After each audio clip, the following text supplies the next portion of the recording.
I want to do a podcast about films. As a friend, I won't stand in your way. No, with you, you fool. Oh, so you mean you want us to do a podcast about films? Yes. Well, why didn't you say that? I did. I am. Well, you can't say films. You need to say movies. It's a more broadly recognised term. Yeah, don't worry about that now. Are you interested? We can't just talk about films that we like. That would be boring. Well, okay. How about films we don't like? That is even more boring. How about this? Films we disagree on. Okay, intriguing. So one of us likes it, the other one doesn't, and we discuss our opinions on that film? I think you mean movie. Yeah, don't worry about that now. But yeah, that's the gist of it. Okay, I'm in. Great. It could still be boring, though. You're boring. Well, I don't see how that's relevant. Should we do one now?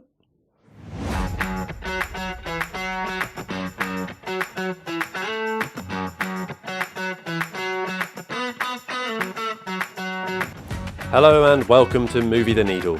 My name's Simon and I'm joined by my good friend Carl, and this week we discuss our opposing viewpoints on the 2008 drama, which sees Clint Eastwood direct and star as a disgruntled, prejudiced Korean War veteran who, after confronting a Hmong teenager attempting to steal his prized car, embarks on a journey of redemption and unlikely friendship. Racial slurs ensue. It's Gran Torino.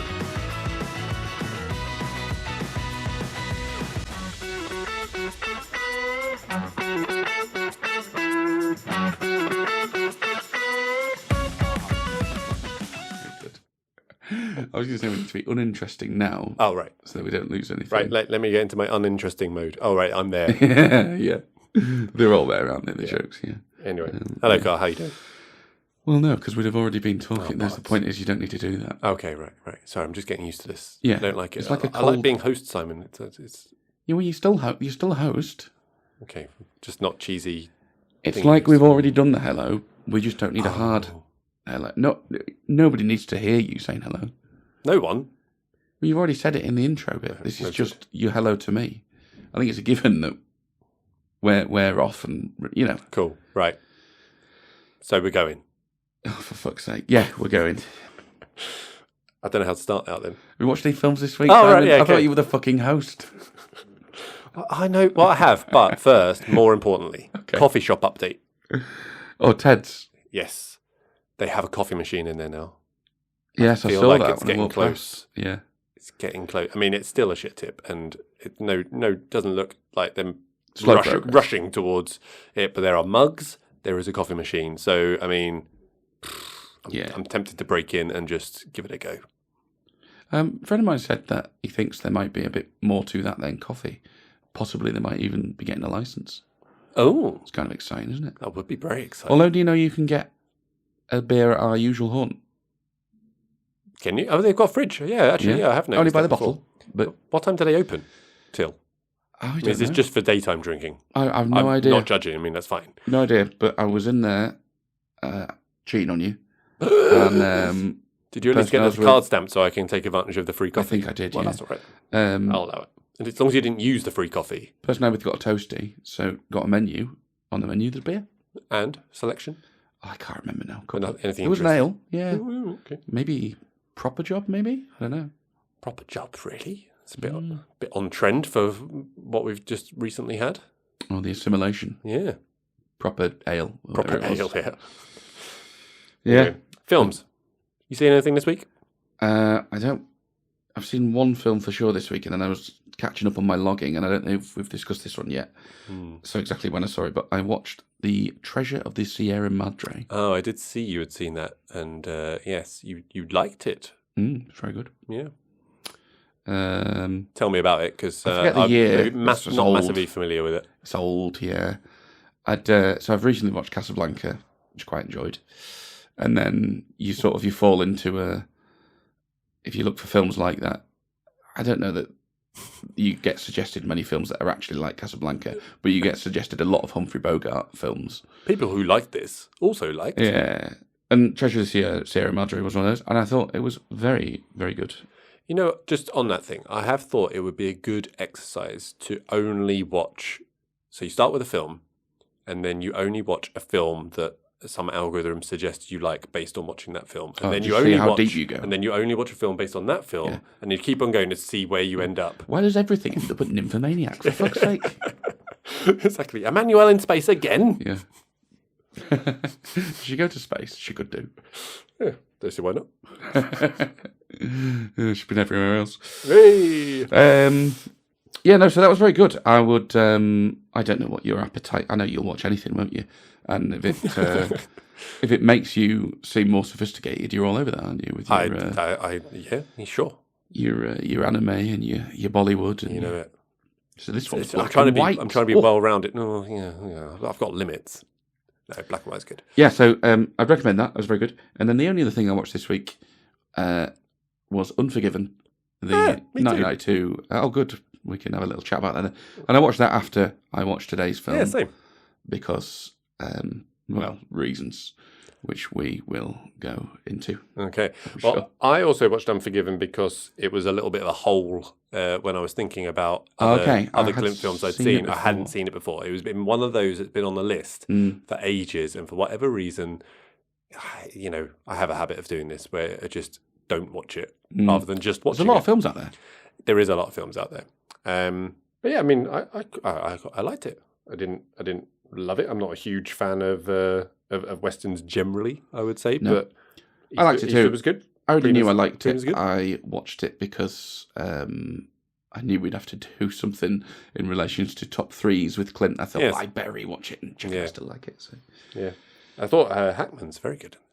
Well, when isn't he? Yeah. What a boy Gene Hackman is, really. And also, it has Richard Harris in it. Yeah. And Richard Harris is one of those actors who's like a huge actor of his generation, right? Couldn't think of anything much I've actually seen him in. The Wild Geese, have you seen that? Nope. No. So seen him in the first two Harry Potter films and Gladiator was basically it. So I've basically seen him in his last three films. Well, he died during Gladiator? I think. Just after Gladiator? Yeah. Not during Gladiator, probably. No, that was Oliver Reed, wasn't it? Oh, yeah. I'm getting confused. So I was kind of like, oh, Richard Harris without a big long beard. He was pretty decent in as well. He was good. He was, yeah. Thingy Bob, English Bob. Yeah. Where do you sit on? Yeah, it is good. Where do you sit on westerns generally?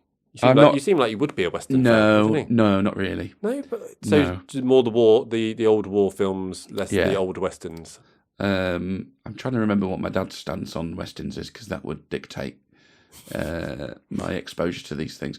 I don't think he was a massive fan, but yeah, definitely the Second World War ones would have taken precedence. I've only really seen the ones that are like the most highly rated ones, like The Good, the Bad, and the Ugly. Yeah. I can't actually remember any of the other ones that I've seen, but I haven't seen that many.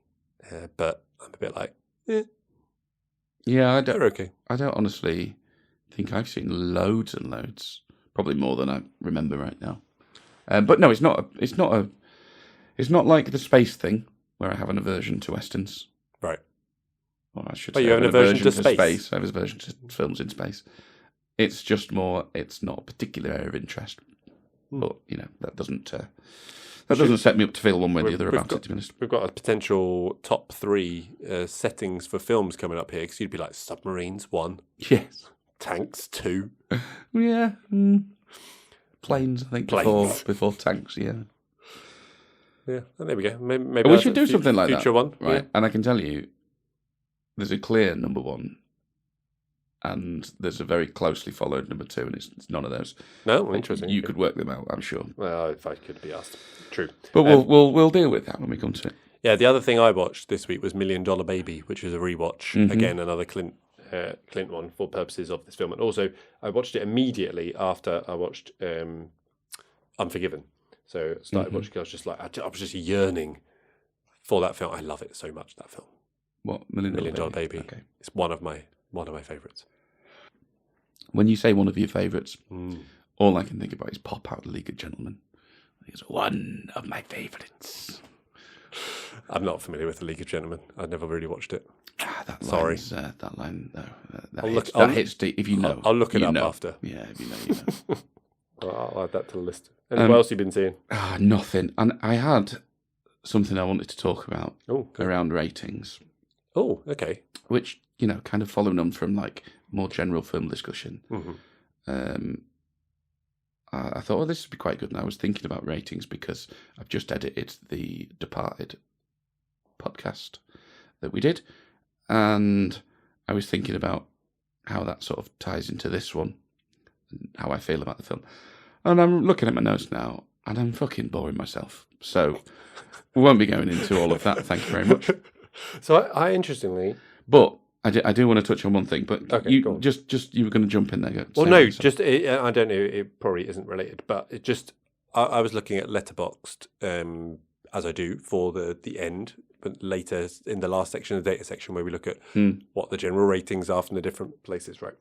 And I was looking at some reviews. And have you seen the people who rate the films out of 100? Yes. In their thing? Yeah. I mean, that's too big a scale for me. How do you normalise differentiate that? a 93 to a 92? Yeah. Like, I mean, like, are they normalising it, or are they just fucking plucking it out of things? Exactly. Well, I think I put that as 72 to get right. Yeah, it's bollocks in it. Just impossible. I thought. Yeah. I mean, you might be on your way there. I mean, we're already at a 5-point scale. The most I could be comfortable with is the 20-point scale, which the 0.25, is obviously coming over from the beer one. Yeah, coming over from the Untapped thing. I think anything else is for show. I think even then I'd struggle with that sort of 0.25 differential. Have you seen these dickheads that do like pizza reviews and whatnot? Like, what, against the pizza that they like? So pepperoni. They're just going around like different takeaways and whatever, and they're going, yeah, that's pretty good. Yeah, 7.2. It's like, that's for show. 7.2. What does that mean? Where you fucking 7 or 7.5? Pick one. Like 7.2. Honestly, it's like it's implying there's some sort of fucking science or deep process behind. Yeah, you're fucking making it up, mate. I've put this into my algorithm and it's popped out a 93. Yeah. Anyway, so I had this big long spiel and then a couple of questions for various points, and I was even going to be like, I wanted to talk about this if that was all right with you, and then I was going to go, fuck it, I'm going anyway. In reference to Glengarry Glen Ross, I thought, I like that. That'll be funny, even if just for you. But the best you're going to get is me telling you about the joke I was going to make now. Cool. I mean, it's just as good. Yeah, good. I'm glad you like it. Anyway, long story short, without all the chat around ratings, because I can't be arsed, spoiler alert, I think you might have a sniff. There might be a bit of a movie, The Needle in the Air, today. Oh. Because I think this is quite a bad film, and in a perverse sort of way, I think that's actually going to give you a little... I think it's going to be easy for you to move me on whether I like it or not. Interesting. And I think I'll try to clear that up. They are two different things. Ooh. I'll try to clear that up when we actually get into talking about it. Because I can't be asked to talk about what I mean when I talk about ratings and versus whether it's good or not. I thought you had started to develop to become more succinct, but really you've just become lazier and can't bother to actually go through your thought process. And succinct, absolutely not. I don't think lazy's fair either, because the length on these fucking notes and the prep I did for this... Just send it to me by text and I'll get the gist. Yeah, I mean, it's just really boring. Anyway, there we go. You got anything else you want to bring up apart from the thing that you don't want to talk about anymore? Well, there's always the apologies and corrections. There is. Do we? I have one. Oh, go on. So this is a repetitive one, which I've. This might be the same one I've got. Would come up. I don't think so. Okay. So this was not from last week, but a dedicated listener, Will, has been in touch multiple times to lambast me/us for omitting glory from not just one, but two of our top threes when we were discussing them. So it's an Edward Zwick directed one, and it's also a Denzel Washington starring one. Apparently his best one, and a brilliant film that we should have included. I mean, I haven't seen it. No, I haven't seen it either. Yeah, I mean, that's why it wasn't included. Yeah. So not really an apology, more like maybe I'll watch it and... What was the guy's name? Will. Oh, well, the other option is Will could start his own podcast, couldn't he? And then he can discuss the films that he likes.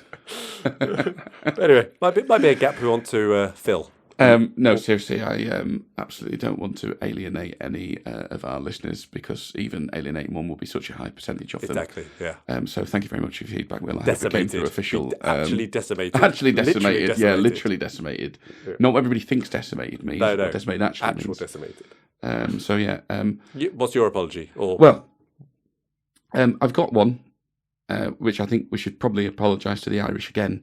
Oh no! After I called their silly names silly whilst apologising for calling their names silly. Yeah, that was a bit of an error on your part there. Yeah. And then I'd also, once again, like to invite you to offer an apology. Let's Seems cut to the unlikely. chase. All right, let's cut to the chase. So instead, that's not going to happen. Let's provide you with the platform for a clarification. Sure. So related to the Spirited Away episode, Okay. perhaps you might want to clarify the bullet you said Conor McGregor needed was in fact metaphorical rather than sort of ballistic. Yes. I mean, yes.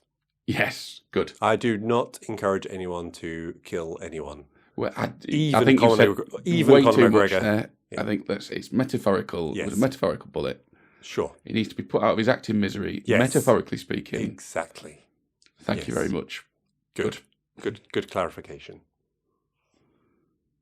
If by the time this comes out he's already dead, this is going to have not aged well.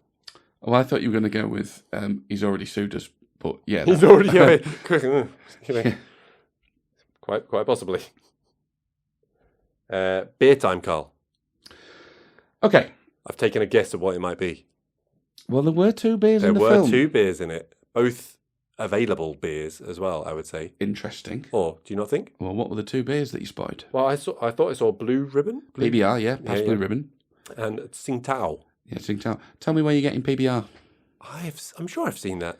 Or used to. You did used to be able to get it. I've not okay. seen that in a long time. Tsingtao, you'll be able to find that somewhere.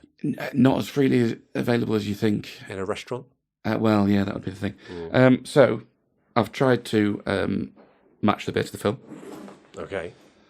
In the process of doing so, I have sort of also stopped us ever doing another film, so we mustn't disagree about this other film. But the beer I've gone with today is one called The Equalizer, or Equalizer IPA. Okay, I see the connection.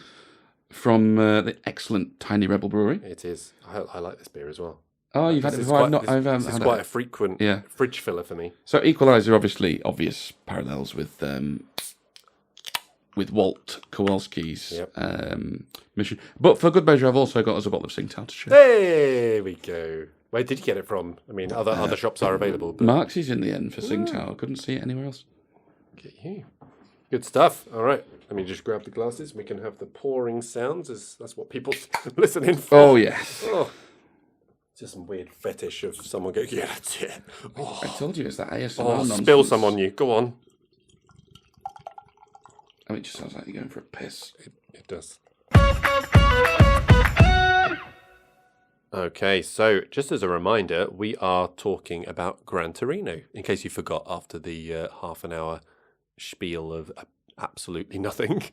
And another reminder, our rating system, simple 5-point scale, you really don't like, you don't like, you're ambivalent, you like, or you really like. So general impressions of this one. So this is one that I like. So I am on the like scale. Where are you sitting, Carl? I don't like this film. You don't like this film. So this the well-known, the standard 2-point little differential swing, whatever you want to call it. So I've been trying to get you to say degrees of disagreement since the start. Degrees of disagreement. Okay, and you, 2 degrees of disagreement. Told me you liked the alliteration. I do, but I've got to write in my notes, otherwise I won't say it. Fine. I will do it now. Though. I'm gonna type it live. So degrees. Live admin. I love this shit. Of disagree and see that'll be in. That's not shit. It's not a word. Disagreement's not a word. No, fuck it. You can't say that. Get rid of it. I might have spelled it wrong. Nope, it's not a word. No. I like it though. I'm keeping it in just to annoy you now. Yes. I've created a monster. Excellent. Anyway, why I like Gran Torino. So this is going to maybe sound a little bit similar to how you sounded with Spirited Away. In that I like this film. I quite enjoyed watching it.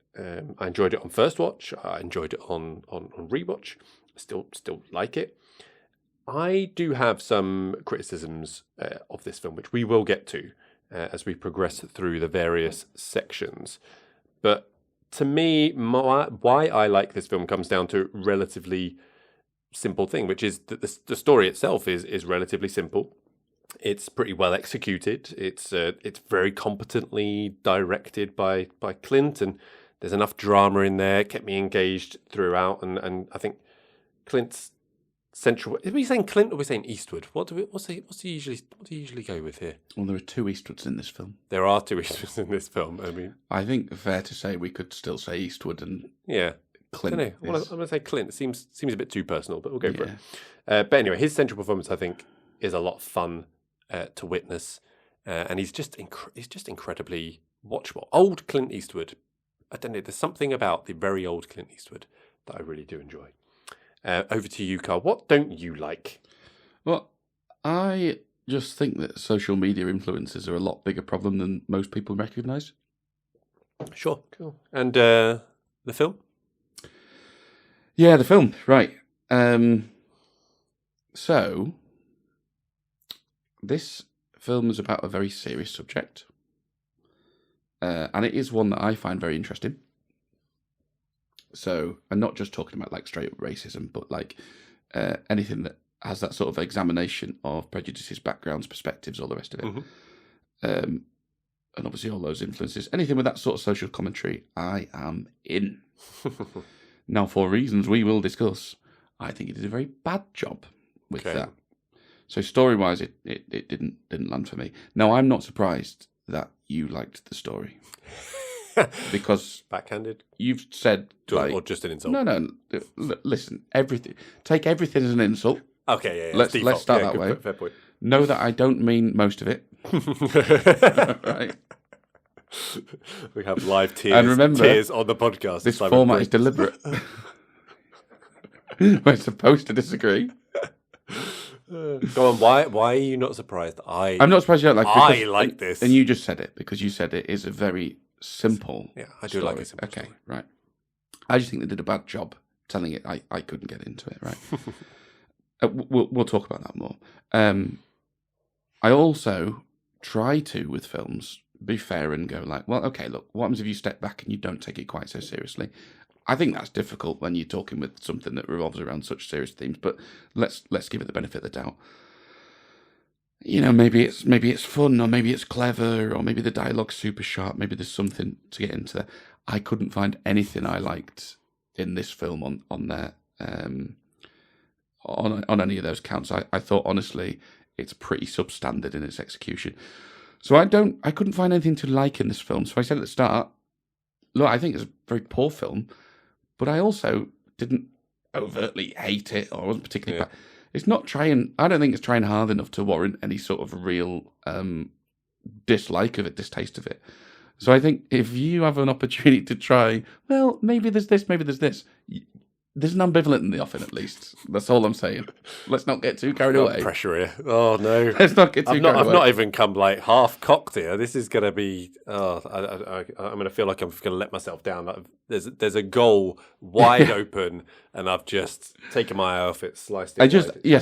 So look, I disliked it first time round. I disliked it watching it again, but not that strongly. It's just So, I mean, which is, honestly, it's a bit of a problem for our format. Carl. Welcome to my world. All right, let's move on to the cast. Oh, I meant to say in the opening notes for this, I am really looking forward to your recasting of this. Oh, really? Okay, cool. I mean, I've actually got some for. What, so that's for the good. Hmong? Huh? For the Hmong? Oh no. No. You disappoint me. No, have you? No, I've left that well alone. Oh yeah, good stuff. Yeah, I'm not. I have limits to who I want to offend.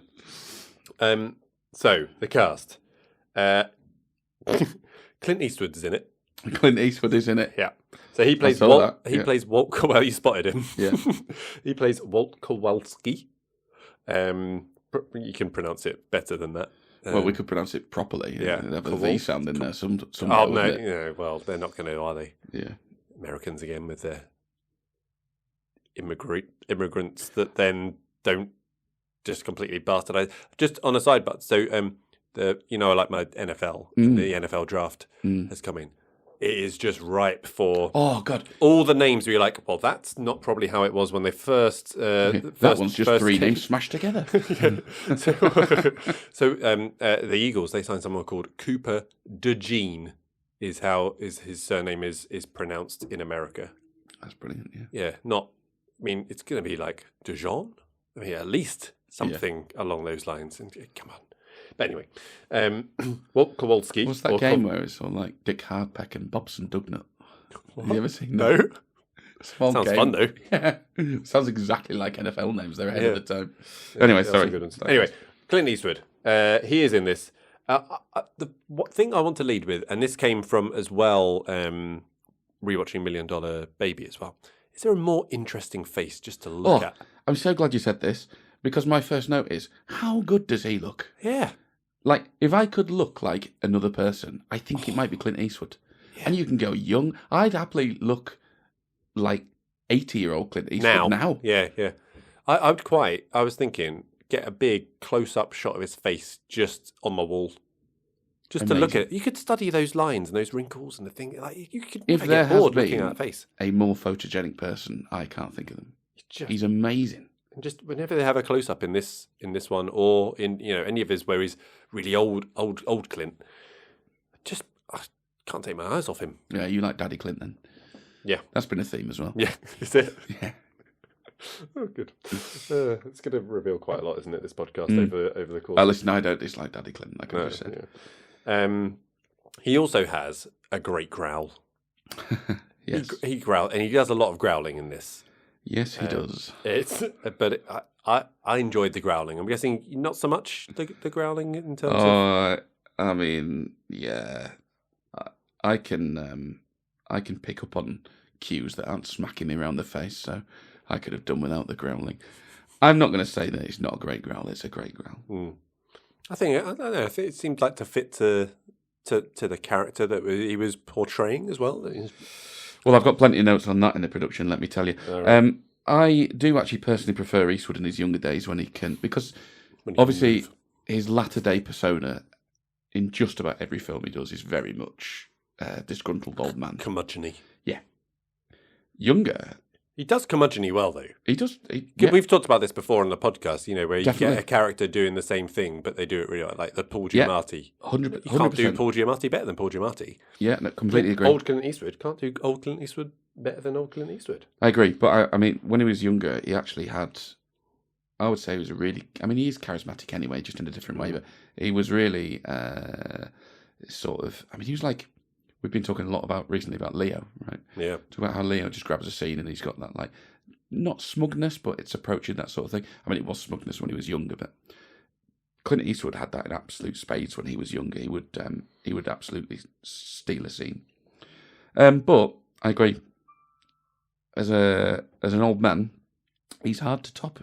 Yep. He's nailing it. I thought his delivery of the curmudgeon-y grumblings were pretty entertaining and a little bit farcical. Well, look, I have no problem with what Eastwood was doing as an actor. Yeah. You do totally buy him, though, as like a tough guy, I thought. 100%. Even though, how old is he in this now? He must be in his 80s. He's 93 now. Yeah, so this was 16 years ago. Well into his 80s then. Yeah. But yeah, utterly convincing. I was wondering, you've heard of the term geriaction? Oh, just like old action heroes, things. Yeah. Does it count as geriaction, do you think? Or is there not enough action in it to count? No, I don't think there's enough action in it. No. Fair enough. Sorry. Where do you stand on the geriaction?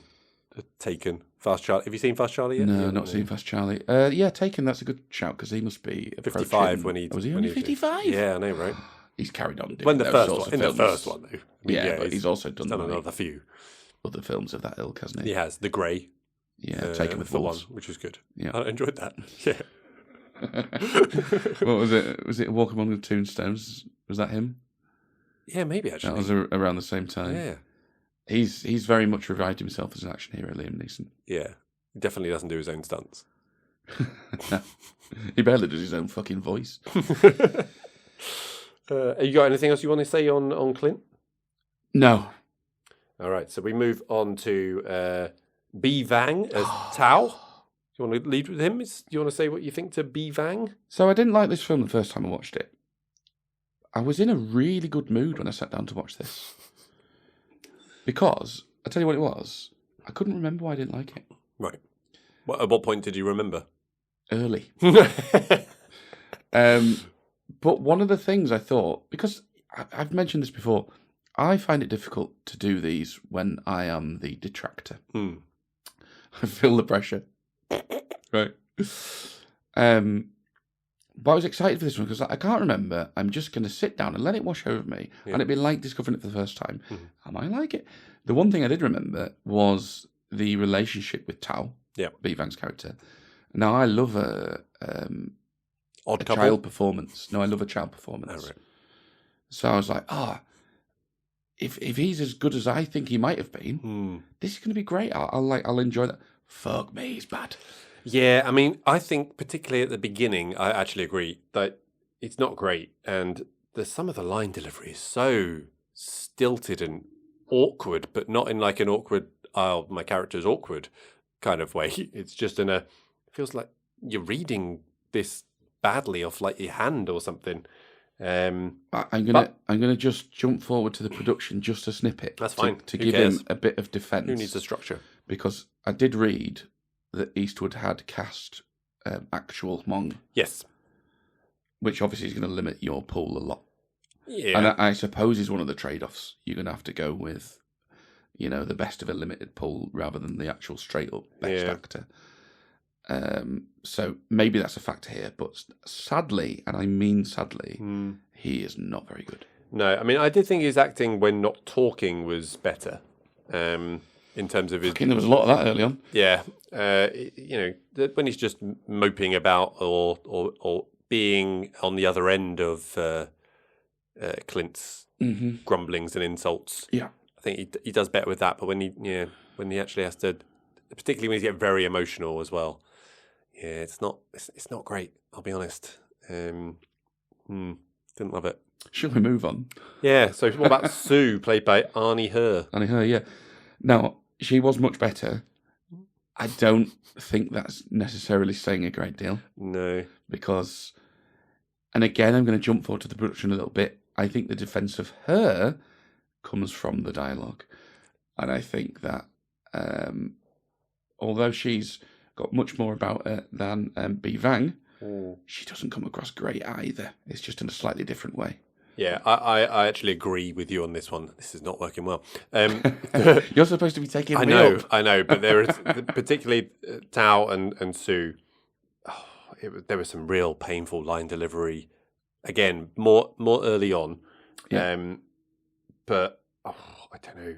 I think some of it comes down to the script and the dialogue that she was being made to say, that it's not exactly rolling off the tongue. But have you seen The Room? Like the worst film ever made, I don't The think Room. So there's moments of that where, because that is like hilarious line delivery after hilarious line delivery. I mean, you should definitely see it. It's a laugh out loud movie that's not intended to be. Okay, right. I was going to say, it sound brilliant. like it. It's okay, brilliant. right. I see the angle. Well, this is one to watch with friends, with beers. It is brilliant. But there are moments of that where you're just like, oh God, it's just a right clunker. Like, the way you've left that, like, I think it was when she's trying to almost do a bit of banter with the gang dude or whatever. He's just kind of like throwing inside. It's so forced and really forced. It wasn't. It was really awkward. That is the level of banter. It was like listening to my 9-year-old when she trash talks. Like, and it's like, oh yeah, okay, love. Very good. That's actually exactly right. And I became less conscious of it as the film went on. So I don't know if that was me just settling into the to the actress and her performance and to Tao, the B. Vang actor as well, or whether, I don't know, they changed somewhat, or what they were being asked to do was a bit different, so it didn't stand out quite so much. Who else you got? I've got the father Yanovich, probably Janovich in America, right? Undoubtedly. No, I didn't do him. So played by Christopher Carley. I mean, he does play an overeducated 27-year-old virgin who likes to hold the hands of superstitious old ladies and promise them everlasting life quite well, I thought. Very, very... fits the brief. Yeah, fits the brief. I think if I had to paint someone badly, what that would look like, pretty much that dude. He would look like that, yeah. He would. So probably unlikely to be a virgin. with a consenting adult, maybe. Yeah, we all know why. Yeah. Recasting, or have you got anyone else? I've got no one else. No. I've got several names for Eastwood. Yeah. Did you recast anyone else apart from Eastwood? No. Okay, no, it's fine. Just I didn't know whether you were going. I don't know. No. Anyway, like you said, go on. I've got 3. So if you want to, how many have you got? 1, 2, 3, 4, 5. Oh, jeez. 6. Okay, well, 2 for you, 1 for me then. All right. So I think you might have this one, which is Tommy Lee Jones. Yeah, top of the list. And I thought, this is a daddy character. Simon loves Tommy Lee Jones daddy. I looked in his eyes all day as well. If there's another guy that could do Clint Eastwood daddy, it's Tommy Lee Jones daddy. Now, would you believe it? Tommy Lee Jones is way too young for this role. Really? Yeah, but given how old he has looked since, I presume, the age of about 30, he could do it. I'm not sure I've seen Tommy Lee Jones in anything before he was old looking, like an older guy, yeah, right? He's just He's just is he one of those Bill Nye people that just No, appear? he's got a filmography that starts a lot earlier than Bill but Nye. he still looks 60. But he's all yes. Oh, yeah. So I got him. And I think he would be he'd bring a bit of a different kind of character to it because he'd be a bit of a sadder. And I think that would be to the film's benefit. I think I'd quite like to see it. He could do those bits. He probably wouldn't do the Surly bits quite as well. No. He's good at the Surly. Would he be quite as an intimidating... Probably not, but he's good at the Surly in his own way. But I think he would do the sad bits quite well. Okay. Another one I had, again, too young, Nick Nolte. Number 2 on my list. We should have done your list first, because I'm just going to knock all these off. Yeah. I mean, back to the Nick Nolte after last week, I think I had him as an option for recasting in the thing. And I don't know that he could do that. He is probably a bit young. Sad part as well, but he's definitely got the intimidating, grumpy bit. You'd go down a different route. You'd go down a slightly alcoholic route for Nick Nolte, I think. If you put him in there, he'd be like the heavy drinking, racial slurs flying left and right. But less the curmudgeonly, more the unpleasant human. Oh yeah, 100%. Okay, who's your third? Oh, Robert De Niro. Yeah, but I wasn't convinced. I said no. I said might be interesting though. But no, I don't think he would actually. I struggled with De Niro because I looked at him too. He's Italian. Yeah, and he's obviously Italian. And even though Walt is supposedly Polish, which, by the way, despite some insults in the barbershop, the Polak is never referenced that he himself is a whatever generation immigrant. That's a good point. Yeah, it's one of my issues with the film. And I know that it's never touched on. I feel like you can't avoid it with De Niro, so you'd have to get into the fact that, well, what are you? You're a second generation. So what were your other 4 then? So the other 4, Chris Christopherson. Oh, and he makes another appearance after last week as well. He's just a bit young again. Yeah. Again, I'm not sure. Yeah. Tom Berenger. I mean, didn't he come up last week? Are you just reading off my list from last week? No, Tom Berenger, I couldn't help but do the Platoon. So next one, Kurt Russell. No, Kurt was too young. I couldn't help but do the Platoon reference. Are you thinking old, like, war vet sort of thing? Yeah, he's way too young, isn't he? The other one, again, really young, who I thought would be great, Robert Patrick. He doesn't look so young anymore. No, but he's got 30 years on Eastwood, so he wouldn't really. Yeah. But Robert Patrick, again, he could be one in a few. He could go down that route in a few years. He's a great actor, really underrated actor, Robert Patrick. So that sort of sad, tortured vet he's got down. He can be nasty. I think he'd be great.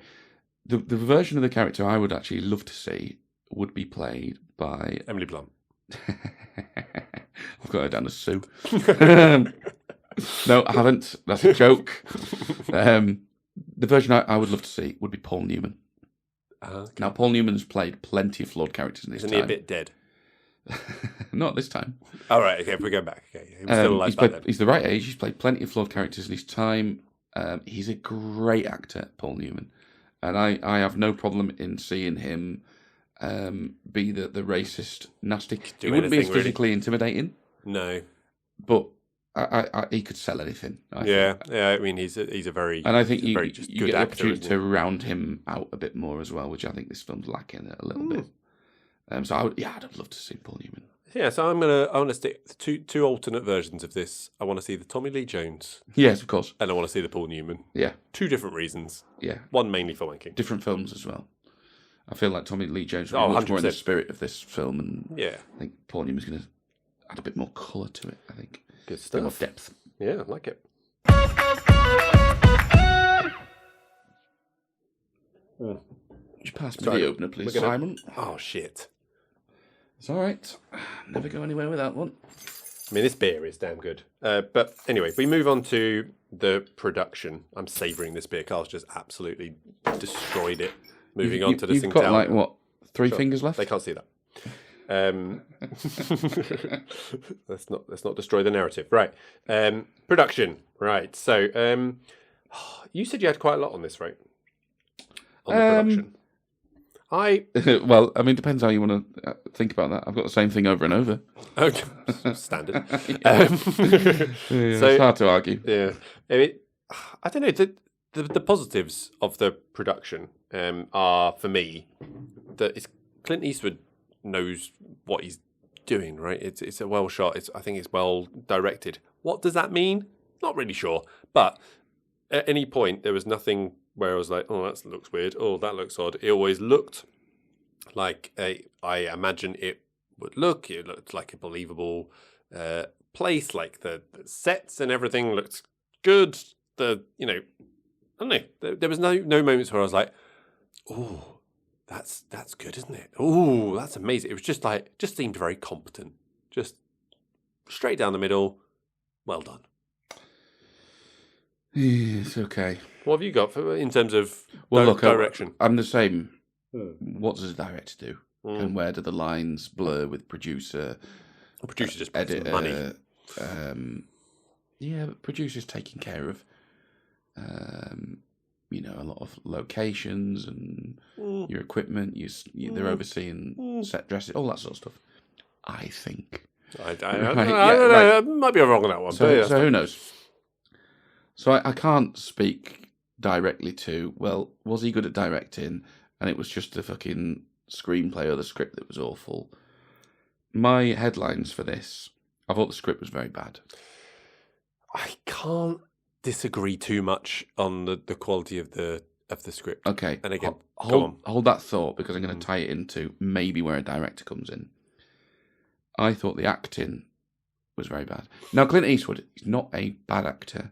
I wouldn't class him as a good actor either. I think he's very, very middle of the road. Right. I saw a really good review, as I tend to do, better than I phrase things. Sure. On The Unforgiven. So that's probably his best. Not The Unforgiven. The Unforgiven is a different film. 1962. Yep. Unforgiven. Any good? 1992. Don't know. Not seen it. Okay. Cool. Is the film we're talking about? A really good thing what he said. Unforgiven is Eastwood's best film, and he's the worst actor in that. In this one, he's the best actor in it. Surrounded by... And it shows, as a result of how good the actual film is, it shows. So I don't think he's a bad actor. I think he's definitely surrounded by bad actors in this. So I think we've got a bad script. I think we've got some bad acting, of which he's the pick, and that's not saying a lot. I've got bad soundtrack. He's the pick of the acting, not he's the pick of the bad acting. Yeah. Sorry, he's the pick of the acting. I've got bad soundtrack as well. We can park that for a separate discussion. Where I want to loop this back into the director is, it's difficult because he's directing it, right? How much of the director's responsibility is to go, no, you've said that line too quickly. You need to take a pause there and let someone redo it, volley back and do forth. it again. You mentioned you like his grunting. I could have done without all the grunting because it's so obvious already in the shots that he's disgruntled. We do not need a very, very obvious thrown in there, right? I enjoyed it. Look, it's enjoyable in that moment for what it is. For me, it gets old really quickly. It's like, yes, we get it. He's fucking grumpy. So that's funny because I think let it breathe. I think it kind of works the other way, right? So the more that he does it, the more it almost brings this I kind of called it a little bit farcical in the beginning, where it's like you almost get a level of humour from how curmudgeon-y and how over the top racist and how over the top sort of insulting he is to it. That you then start stepping back and going like, this guy's a fucking idiot. It's funny. Okay, laughing at him kind of thing. Fair enough. I mean, you're not the only one to say that. As you know, Simon, I like to take the opposing viewpoint into consideration when I formulate opinions. So I've read quite a few reviews. People say, it's really funny. I didn't get that at all. It just annoyed me. Anyway. Tell you who found it much funnier than I did. Emma. Laughing at it off. Fair enough. Loved it. So, okay, like, fair point if you're going down that direction with it. For me, like, I found that all tiresome. So when you talk about direction, and I don't know, but I didn't feel like this was well directed, well produced. I thought this was clumsy, sort of clunky. I guess when I say well directed, I'm talking about how it is shot, how it was blocked out, that sort of thing. Yeah, I think you're right. Actually, like, shouldn't actually the director's job be to go, sorry, that was garbage, say it again, and maybe he did, and that was the best that they managed to be able to deliver as well. Yeah. So I mean, and he said he has cast authentically Hmong actors, which to his credit, but if that has painted him into a corner to a degree where, oh crap, I couldn't find any that actually could deliver the performance that I wanted. It's difficult, isn't it? It's difficult to say that you shouldn't hire the authentic actors for it. But so I mentioned the story not landing for me, right? And we've talked a bit about story versus plot. So I don't want to get too deep into the plot ahead of the plot section because then we'll have nothing to talk about. Sure. But I do think that if you nail your story, you can forgive loads of things, and bad acting is one of those things. Yep. So it doesn't have to paint you into a corner. If you feel you can still tell your story with a bit of rough around the edges, this, and a bit of, miss there, fine. I couldn't find the thread in the story to hang on to. I couldn't find the depth in the story. So I'm then trying to look at these things instead and see, well, is any of this good? And I couldn't find it there either. And that was what got in my way of this one. What do you think about this question? Go on. I think this movie started with the car. You think this movie started with a car? The car, the Gran Torino. Oh, as in they started with the car and then they wrote a movie around it? Yeah. Ah, got you. It's a weird one, isn't it? Because the movie is called Gran Torino. Yes. I mean, I'll also just little cheeky. I'll also say a little cheeky dig. I've also written the car gets more character development than people. So it's funny. It is a funny one because the film is called Gran Torino, right? But it isn't. It's not exactly. It doesn't do anything, does it? It doesn't matter. It's not exactly progressing the plot or massively central to it. Like it's a device that gets the two main sort of characters to cross over and interact through that. But and I guess ultimately, well, I don't know. I suppose ultimately there's the payoff with it. But yeah, I don't know whether it warrants a whole. It could have been any title. Yeah, well, yeah. I mean, I don't know. Car. I mean, are you a car guy? I mean, you don't drive. I would imagine you wouldn't be a car guy. Person.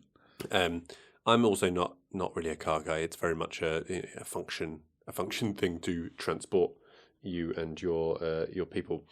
But I don't know how important a Gran Torino is to car people. As in, like, is it held up as this thing, that is really top notch, classic, brilliant thing to the degree that it would motivate people to act in certain ways in order to get their hands on it. I don't know. Well, because they didn't care. It was a nice car. They just wanted to steal it because that was his initiation. And yeah, I guess the family wanted, or the daughter wanted it because it was really cool and really nice, and it's his pride and joy. It's the thing he's put his love into over the years, right? So, but it is the most basic of plot devices in that sense. Yeah. What should the film have been called? I don't. Racist old man. Yeah. I think. Get off my lawn. Yeah, get off my lawn. That would have been actually a brilliant title. Well, I'm going to mention I think it's a YouTube account that does like 90-second film summaries, and the one for Gran Torino is a racist old man. That's just what they've got. I was like, well, fair enough on the nose. Yeah, I mean, it's pretty much there. Yeah. So it's the most simplest of plot devices to bring them together. Yes, I mean that's And then sole the only purpose, other really. time it crops up is you can take At the end. Oh, so-and-so on the in your date. Yeah. And it's like, And then at all the right. end where he gives the car to. Well, yeah, I in guess. the will, Yeah, I right? guess. Yeah. So it's Yeah. there's a thread through it. But yeah, to name the So whole really, film. yeah. To name It's the weird, whole isn't film it? after it is odd. Yeah. Anyway, that was just a little playful diversion. But we talked about, I think, production. This comes into production. You mentioned music. It's all right, What, SiMTN? Yep, Sing Towers. Oh, yeah. I'll Sorry, let you know right. I'll let you know when I get onto it, Carl. Slow down, mate. Shut up. Your glass empty. Yeah. Yeah, pretty much. Yeah. So So music. yeah, music. Right. Weird. I want to start at the end. Okay, go on. The song.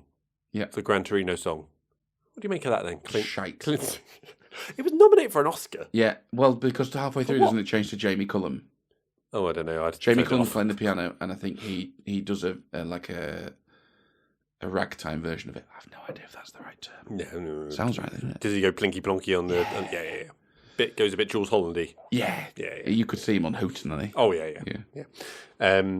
Jools Holland, what a cunt.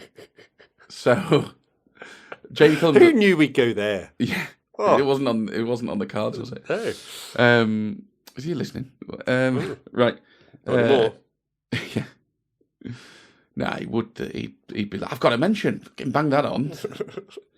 Anyway, it's Jamie Cullum, I believe, he's on the actual soundtrack now. Whether he's playing the piano in the version that makes the movie, I don't know, but he definitely does a version. And then, of course, as you've alluded to, the version at the end is Clint. Weird. It's weird, isn't it? It's just weird. But that was the song that was nominated for an Oscar, like him singing it. I'm pretty sure. Yeah, it's him singing it. Yeah. And I'm aware. So this is again via The Simpsons, right? That there's a film that Clint did called, it's like Paint My Wagon or something. It's something along those lines. And The Simpsons did a thing of Clint. He said, "Gonna paint this wagon, gonna paint it red, gonna paint." And I think I haven't seen the film, so I don't know if that is literally what it happens or it's a complete piss take. Well, he was in Rawhide as well, and that sounds like the Rawhide. Is he singing? So maybe Does he sing in that? Maybe they're just taking the mick out of Clint Eastwood in general and tapping in a few references. Yeah, it was him singing in particular. That they were He going might after. be on. Have you seen Every Which Way But Loose? Yes, a long time ago. So they released a pop song for that. Did they? With the Clyde singing? Was it Clyde? I don't know if he had the monkey. Yeah. Or whatever it is. I don't know if he's on that as well, maybe. I don't know. But yeah, that could just be composite Eastwood references. Yeah, I mean, it's not a voice that I would I'd put down as a singer so much. Wouldn't argue with him, though. You want to sing? Go for it, mate. Yeah, that's fine. Oh, very good, very good. Yeah, well, yeah. Put it on the end. Right at the end of credits after everyone's left. Oh, no, right on over the end. So you like a soundtrack. So the end is the end. I thought the soundtrack was weird because you have that.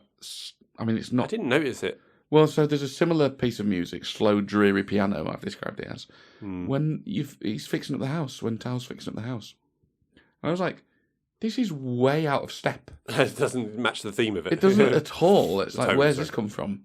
So I didn't notice the soundtrack elsewhere otherwise, except then when it was very, very jarring. No, I didn't spot it at all, which I think we've kind of said before. It should almost be the purpose of the soundtrack, right? You don't notice it, so. But I definitely spotted that. You noticed that one? Fair enough. Yeah. One other thing, which is, it's not really production, but it is, the tropes that you see in cinema. We talked previously about the exiting through a kitchen. Yeah. Well, right up there in the most used has got to be coughing blood up into a white handkerchief, isn't it? Yeah. How can you show someone's ill and if you're coughing blood, probably dying? And fair play to this to start with. I was like, oh, they've not done it. He just flimmed up on his hand. It wasn't the white handkerchief. He just coughed up and there was a bit of blood. And then later they did do it. And I was like, oh, come on. Look, that isn't one of the things I wrote down. However, I do think that's an example of you don't need to be that obvious because they then went to the hospital to go, yeah, mate, you're dying. Yeah. You don't need both of those. Yeah, Right. Even if you've you got want it. to be very obvious, even if you want to be that obvious, Everyone's going like, it's You probably do fine. not need It's probably fine. It's both just of a bit of those. blood. It's Yeah. fine. Yeah, it's true, actually. just That was do a bit one. over the top. And there was the moment of not just going to the doctor with it, but actually getting the results and phoning his son. And then bottling, telling them, and Mm. And you know what, right? And so I reckon you could no, but the doctor seemed served a purpose because it was again showing his like, well, where's my old doctor? Oh no, another immigrant doctor. Yeah, again, but do you need like the? Well, I it shows didn't that count. it shows a little bit that he's not just he doesn't like the Hmong because they're next door to him. It's like, oh no, he doesn't like the infiltration of all Pretty immigrants. sure he's already had to go at black people by then, and I think has he already been to see his barber by then as well? He had to go. Yes, but well, yeah. I mean, the barber is a bit different though, isn't it? Because he's doing that from a place of. He's definitely already told the joke. A place of love in kind the of bar. thing, isn't it? Oh, yeah. By then, yeah. When he gets Jew, Mexican, and I can't remember the line. But the premise being get the fuck out. Yes, it's just like, yeah. No, but going back to that, I know we're going all over plot here, but the black where he goes over to the black guys and he's protecting someone and they are acting in a bad way, whereas with the doctor, she is being a doctor, helping people and just doing her job. So it kind of maybe that one's a little different. Yeah. Serves a purpose there. That it's not just like, oh, I hate everyone, regardless. You know, it's not just how you're acting or what you're doing. Yeah. Okay. So just to round that point out for me, this is not subtle. This movie, right? And I think that lack of subtlety is to its detriment because. I mean, I know what you're saying. You're saying that, well, actually, the grunt in it becomes sort of funny or whatever. He doesn't need to throw in a grunt to make sure that the audience doesn't get left behind. It's fairly obvious. This is not complicated. Yeah, it's fairly obvious how grumpy he is. And I think his first grunt is then immediately followed up with how many swamp rats can you fit in one room? And again, it's the same thing for me. Do one or the other. Right, you don't need to keep battering us around the head with it. He says like, "I would kill you to buy American," about his son. Yeah. Okay, we do that. Selling Japanese. The cars. next scene is his son doing that again. It's his son. Do you see the way he was looking at the car? Yeah, and it's like it was the other way around, I think. But yeah. No. He says, "Do you kill you by American?" He drives off, and then he goes, "Did you see the way he was looking at the car?" I mean, either way, it doesn't matter. Pick one because that is saying. This is why I think the film's so clunky. By the way, he's racist. just in case you missed the very scene before, I'm going to tell you again. If there's anyone in these same words, he doesn't like it that I've not bought American, and it's like all the way through. This is we don't need this. You just mentioned the bottling him telling his son scene. That would have actually been a very good scene to show him sort of a bit torn up inside, and he still wants to be loved, right? He still wants to be cared, but he can't get it out. Yeah, I know. Were it not for the fact that we've already had so many times of him like this, just reiterating that he's grumpy and that he's. And then for me, it just ends up stepping on what could have been a nice moment that we leave sort of unsaid, and you think about it as a viewer to go, oh, yes, there is something there. One thing, again, we're going all over plot again, but who cares? Let's do what we like. Yeah. But one thing I thought it was actually, with the big confession that he does at the end, and you can see the father is expecting something like devastating, something huge. And it's basically a confession. What did you do? I've never been close. Yeah, that's a good line.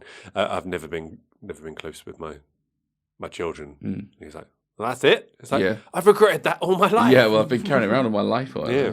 And you do see that he's like he is struggling to relate to these people in his life that he knows he should love and he should be close to, and that scene with the the doctor's result with the results from the hospital is him going, right, this is it. This is the last chance, isn't it? And it just completely falls flat and fails because he's alienated them so much. Yeah, it's too far. It's too far gone. There's no relationship there to recover right at this stage, and that's almost like devastating and pushes him back towards the only family that he can possibly have, which is his neighbours that he relates to more than his actual family. Which, coming back to hitting you over the head, didn't need to actually say that as well. Like, you can see that he's relating more to them than his actual family, and then he goes, "Oh, damn, I relate with these people more than my actual family." And it's just like, oh. Well, look, I mean, let me jump ahead to my change.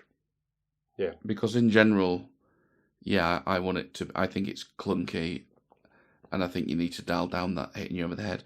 And the main change I would make to accomplish that is stop him talking to himself. He talks to himself a lot across the film. And I could not think of a single one that was needed because it was all so obvious. It was either restating what somebody else had already said or what had already happened, or you'd have to be a fucking idiot not to realise, well, that's obviously how he feels. That's a fair point. That's obviously what that means when he's looking at them like this. That's a fair point, and actually, some of the grunting that he does could be in place of that, right? Well, the grunting and growling, like he could, for example, when he's having like the shaman, and probably not shaman, probably offended someone there, but no, they say shaman. Hey. But he has that, like, could just give her like a yeah, like he could pull that off. But I feel like they actually like go on and explain it a bit more. I think that's fair. Like the thing is, all of these things annoy me because they're all in the film, and maybe if you cut some of that out, then some of the other stuff is not a problem anymore. It's still not going to be the most subtle of movies, but it's also not going to be like as fucking dumbed down and straight down the line. Yeah, I mean, the changes that I would make are punch up the dialogue a little, make it seem a bit more natural, particularly for the Hmong actors. Yeah. And then act good, you little pricks. Yeah. The other one is some of the fight scenes. I put fight in in quote marks here.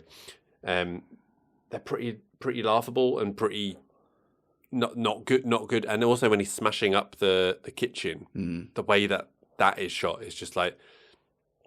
You started off saying he was directed really well. What are we doing here? He's generally directed really well. There's just a couple of bits where you're just like, where maybe it's like, well, maybe don't focus on the 90-year-old throwing a punch. I don't know, and just have a hand coming out or something. But I don't know.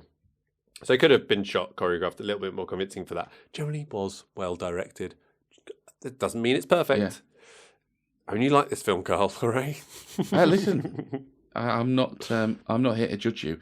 You are. Even though stop saying this. The format is set up expressly for me to judge you, and vice versa. And I am judging you. You got anything else on production? No. Excellent.